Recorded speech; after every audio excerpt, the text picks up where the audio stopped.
La fête du saint patron de la custodie de Terre Sainte, témoin et héros de la paix, a été célébrée à Jérusalem le 13 juin. Au Saint-Sépulcre, la célébration de la solennité du Corpus Domini avec le patriarche de Jérusalem des Latins, sa béatitude Pier Battista Pizzaballa. Au terme de 3 années de travail, le custode de Terre Sainte a béni la Maison des Mages à Bethléem, qui offre différents services à la communauté locale et aux pèlerins. Le peintre Franco Vignazia raconte l'histoire de la peinture qu'il a réalisée dans le centre Dar el Majous de Bethléem.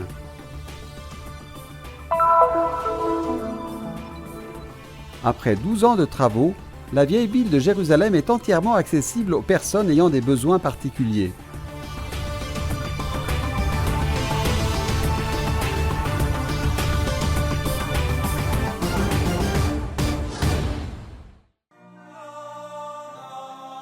Une fête célébrée dans tout le monde chrétien, mais surtout par les franciscains.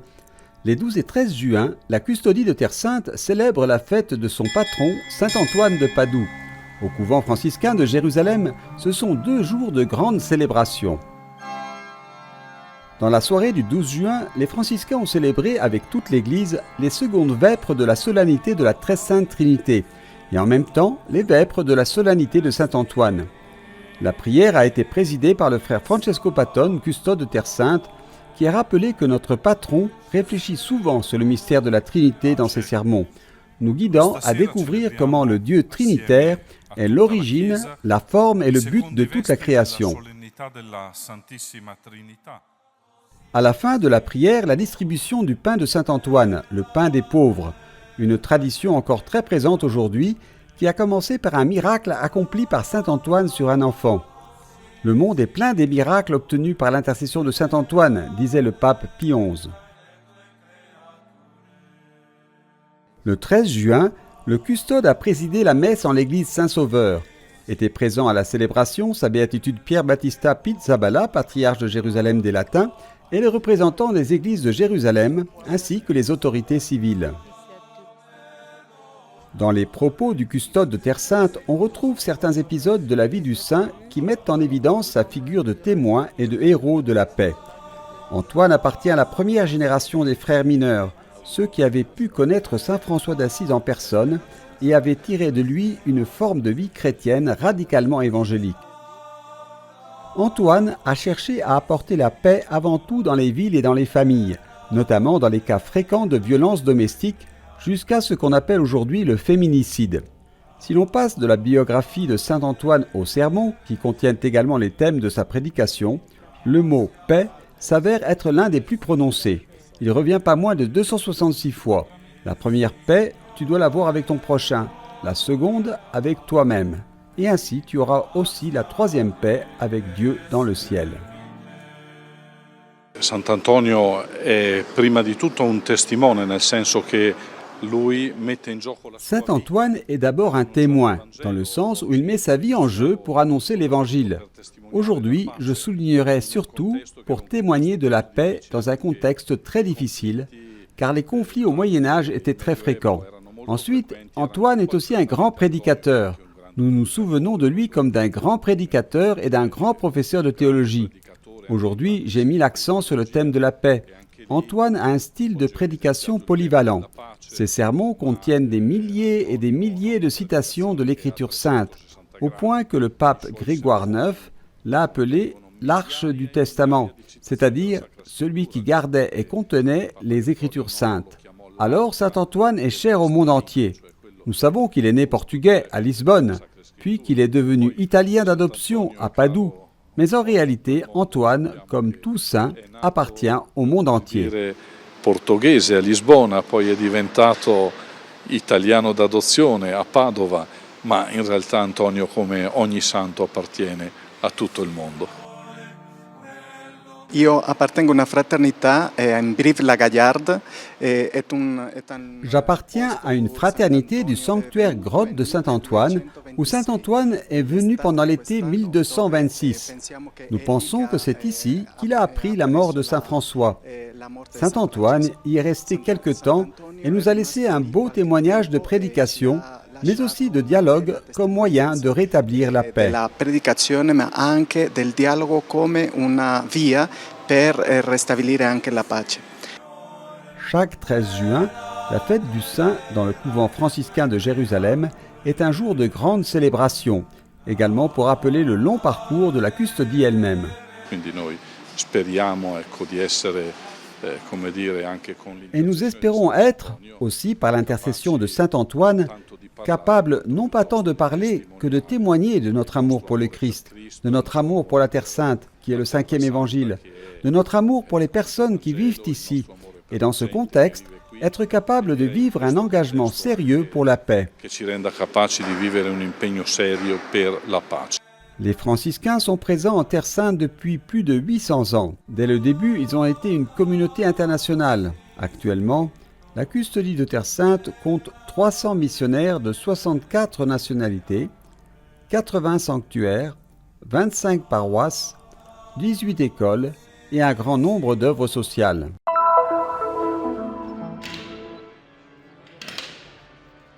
La solennité du Corpus Domini à Jérusalem a été célébrée dans la basilique du Saint-Sépulcre. Le premier événement a déjà eu lieu le mercredi 15 juin avec l'entrée solennelle du patriarche de Jérusalem des Latins, sa béatitude Pierre Battista Pizzaballa, dans la basilique, accompagné des frères. Après la prière des premières vêpres, une procession a eu lieu vers les différentes chapelles.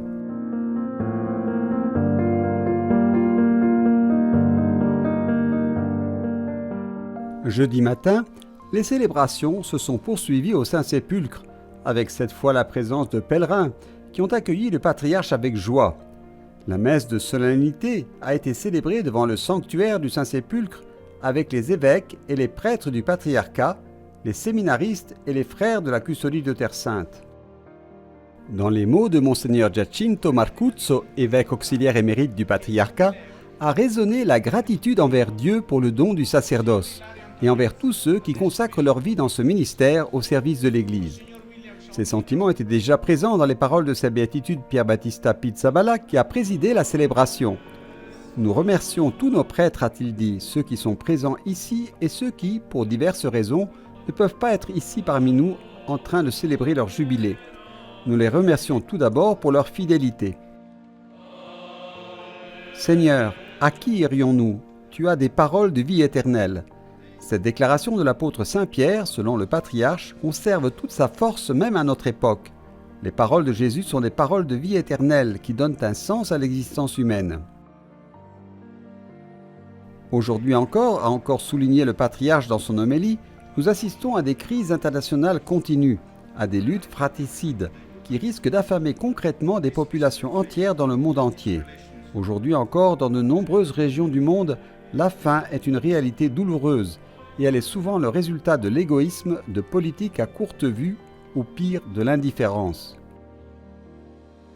Mais il existe une faim encore plus grande, la faim de paroles de vie qui apporte réconfort et soulagement aux nombreux cœurs fatigués. Nous avons dit, nous avons prié que sans Jésus, sans ce pain, le monde aura toujours faim.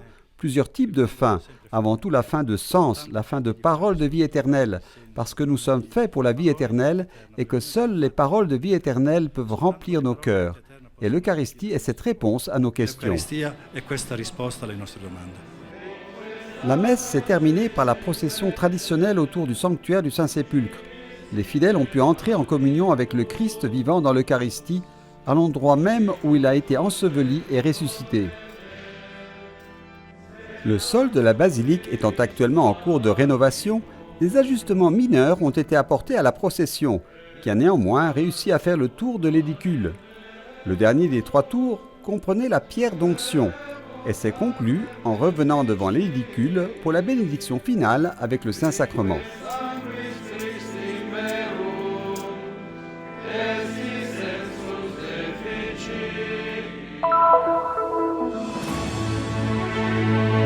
Après 3 ans de travaux, la custodie de Terre Sainte a inauguré le nouveau centre de service Dar el Majus, Maison des Mages, à quelques mètres de la basilique de la Nativité à Bethléem. Le centre sera géré par l'association Pro Terra Sancta. Les rois mages sont le symbole de la sagesse, de ceux qui partent à la recherche. Ce centre devrait donc être un lieu où l'on a également le courage de faire de la culture, de récupérer la valeur de la culture palestinienne locale et de Bethléem dans son ensemble et dans toute son histoire. Alors les mages sont aussi le symbole de ceux qui savent donner. Il simbolo di chi sa donare. L'inauguration du centre a débuté par une messe d'action de grâce dans l'église Sainte-Catherine, présidée par le frère Francesco Patton, custode de Terre Sainte, avec la participation de nombreux fidèles.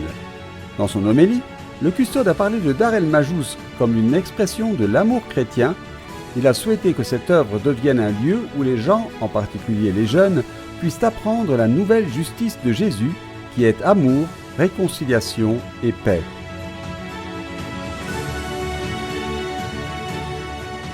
Cette rencontre a été suivie d'une réunion avec les autorités à l'extérieur de Dar el-Majous. Le frère Patton a souligné que les mages nous enseignent que la richesse, le pouvoir, la connaissance et la culture, lorsqu'ils sont associés à la sagesse, créent une mentalité de don, tandis que sans sagesse, ils deviennent dangereux. Pour sa part, le maire de Bethléem s'est félicité de cette réalisation nationale, sociale et culturelle, et a souligné que la communauté locale avait besoin d'institutions comme celle-ci. Les donateurs et les partisans de cette œuvre ont reçu un cadeau en signe de gratitude.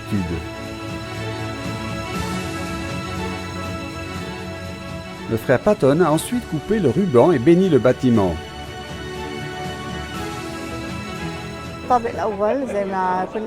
Au premier étage se trouve une boutique où sont exposés et disponibles à la vente des produits de diverses organisations s'occupant de personnes défavorisées ou ayant des besoins particuliers. Nous sommes un moyen direct de créer un marché pour ces produits de sorte que les bénéfices reviennent à ces organisations. Il existe également des salles de réunion qui permettront à de nombreux artistes d'exposer leurs œuvres. Le bâtiment contient aussi une salle qui offre aux visiteurs une expérience immersive à travers une vidéo qui, dans un entrelacement d'histoires cosmiques et d'événements historiques, conduit à Jésus, le centre du cosmos et de l'histoire, et le centre de la basilique de la Nativité. Au dernier étage se trouve la cuisine pour les cours professionnels. Nous avons sélectionné 8 femmes intéressées par cette activité qui ont souffert du coronavirus et nous leur avons proposé un cours de cuisine. Nous remercions Proterra Sancta de nous avoir donné l'opportunité d'apprendre la cuisine et l'art de l'hospitalité et de nous avoir soutenus pour trouver du travail pour notre avenir. Certamente Bethléem è stata la parte più sofferente. Bethléem a le plus souffert pendant la pandémie. La communauté chrétienne de Bethléem vit principalement de l'industrie du pèlerinage. Sans les pèlerins et les touristes, les chrétiens de Bethléem ont beaucoup souffert. Le retour des pèlerins devrait, toujours en s'inspirant des mages, déclencher également un cercle vertueux. Direi sempre ispirandosi ai magi, innescare anche il circolo virtuoso. Dar el-Majous est également le nouveau siège de l'association Proterra Sancta, qui œuvre non seulement pour soutenir la communauté locale, mais aussi pour enrichir les pèlerinages.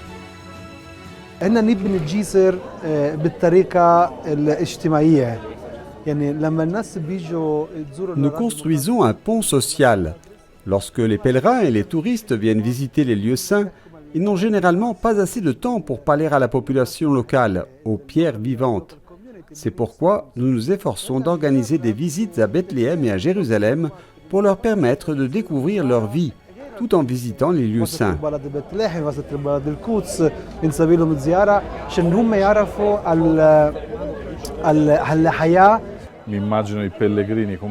J'imagine les pèlerins comme les rois mages, venant visiter ce lieu, la basilique, les nombreuses autres belles choses qu'il y a à Bethléem, le champ des bergers, la grotte du lait, puis retournant dans leur pays un peu comme les rois mages, et encourageant les autres à venir ici et à vivre ce genre d'expérience.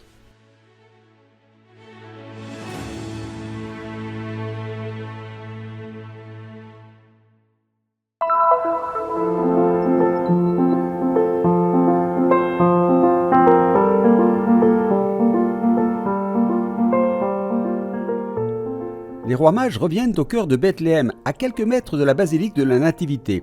L'œuvre a été créée par le peintre italien Franco Vignazia pour le nouveau centre de la custodie de Terre Sainte, significativement nommé Dar el-Majous, Maison des Mages.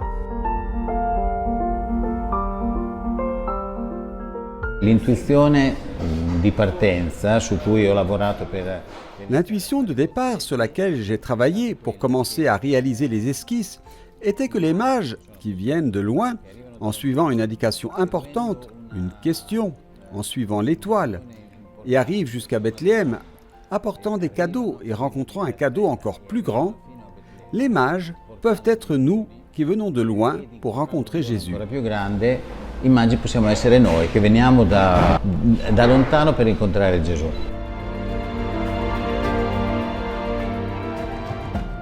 La première esquisse représente les trois mages arrivant à la grotte et étant accueillis par Joseph et Marie avec l'enfant. Mais la perspective change lors d'un dîner avec le chef de projet. Bethléem est le seul endroit où il n'est pas nécessaire de représenter la grotte car elle est déjà là. Et donc, tout a été révolutionné. J'ai fait un croquis sur le dessus de la serviette en papier de l'endroit où nous mangions, et puis j'ai travaillé dessus.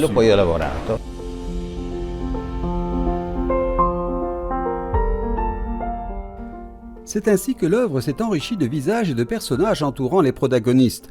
Certaines ont la saveur ancienne de la tradition, d'autres sont plus modernes, dans un échange entre le passé et le présent, et entre les différents âges de la vie.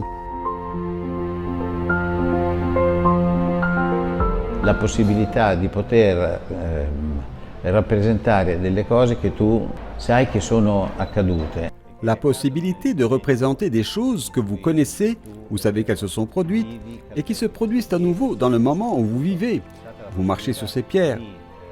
Et surtout, c'était la possibilité de rencontrer réellement des pierres vivantes, et dans ce dialogue, de donner naissance aux figures que je représentais ensuite. Les mages n'arrivent pas dans un lieu désert. Ils arrivent dans un lieu qui a déjà rencontré le Seigneur et qui les accueille. Et il y a donc vraiment cet échange de cadeaux. E quindi c'è questo scambio, veramente questo scambio di doni. Son personnage préféré, sans doute le sage au centre de la scène, le plus âgé, presque une note biographique. J'ai réfléchi à ma vie et j'ai pensé à ce don qui revient à chaque âge. Cette rencontre est vraiment possible à tout âge.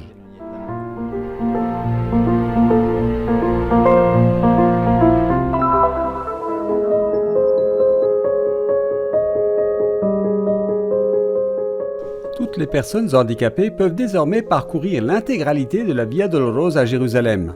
12 ans après le début des travaux, la vieille ville de Jérusalem est désormais entièrement accessible. Grâce à la mise en place d'infrastructures spéciales et de solutions de mobilité, les personnes ayant des besoins particuliers peuvent désormais accéder à tous les lieux saints, ainsi qu'aux restaurants et aux magasins, et découvrir l'histoire de la ville. Les rampes permettent le passage des fauteuils roulants, mais aussi des mini-voitures et des véhicules spéciaux d'urgence. Nous avons pris 50 autres villes historiques dans le monde comme référence pour voir ce qu'elles avaient fait. Aujourd'hui, je peux dire avec fierté que Jérusalem est la ville historique la plus accessible au monde et le résultat est un paysage urbain confortable. Les touristes adorent ce développement qui les incite à visiter la vieille ville. Un musulman visite l'Aqsa, un juif visite le mur occidental et un chrétien visite l'église du Saint-Sépulcre. Cela a créé une atmosphère très confortable pour les personnes ayant des besoins particuliers, les personnes âgées et même les guides touristiques.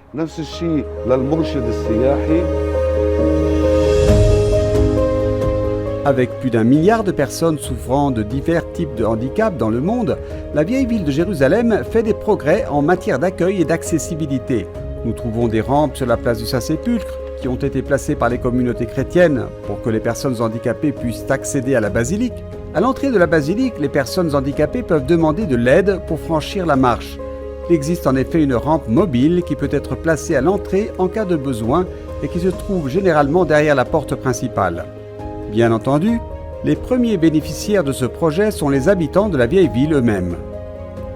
Un système de guidage pour les aveugles a également été développé et installé.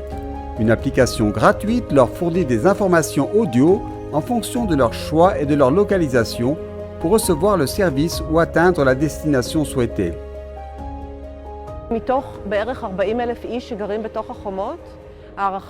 On estime que sur les 40 000 personnes vivant dans les murs, il y a entre 4 000 et 6 000 personnes handicapées qui doivent avoir accès aux écoles, aux épiceries, aux cliniques médicales. La ville est construite sur plusieurs collines et il y a des milliers d'escaliers. Autrefois, si quelqu'un était malade ou blessé, il fallait le porter sur ses épaules jusqu'à la porte de Jaffa. Si un incendie se déclarait, il fallait courir jusqu'au puits et porter de l'eau à la main, alors qu'aujourd'hui, les véhicules de secours peuvent atteindre tous les points de la vieille ville.